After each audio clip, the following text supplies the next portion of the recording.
Mary Magdalene was not just a whisper in the story of Jesus, right? She was not just a witness, she was the witness, right? She was a force to be reckoned with, man. The kind of flame that just refuses to go out. She stood at the cross when everyone else fled.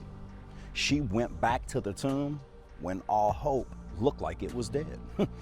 And in the Gospel of John, it's recorded that she was the first one to see the risen Christ. And he is the one that entrusted her to carry that message back to the others. That's why a lot of them called her the apostle of the apostles. That title alone should force everyone to rethink everything they were taught about her. Because that means that she wasn't just background. She wasn't like accidental, right? She was chosen. She was trusted.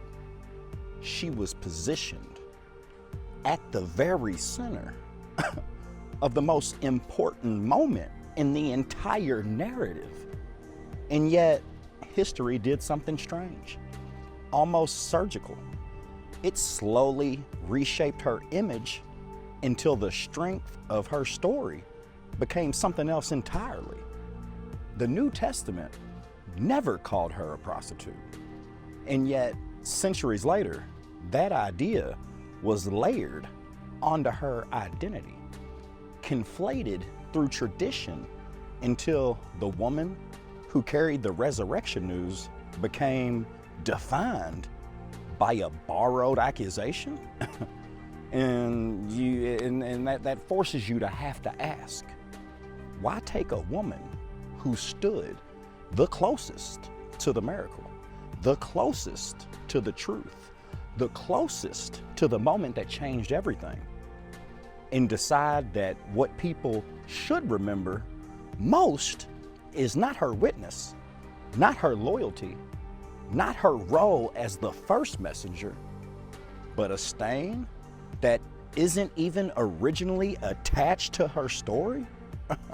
Why is it always the same pattern, where the voices closest to truth are the ones history tries the hardest to blur?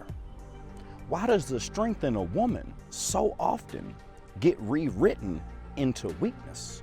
Why does authority in the feminine so often get reframed into shame? And what does that say about the people telling the story?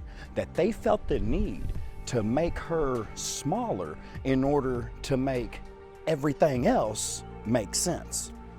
Because Mary Magdalene doesn't disappear under scrutiny, okay? She reappears clear, standing at the edge of the tomb once again, not defined by rumor, but by encounter. Not defined by slander, but by presence. And maybe the real question wasn't never who she was, but why so many generations needed her to be less or something much less than what she actually was. And if you really sit with that long enough, you start to realize the silence wasn't about her at all. It was about what her voice would have changed in everyone else. I really want y'all to sit with that and think about that for a minute. I love you.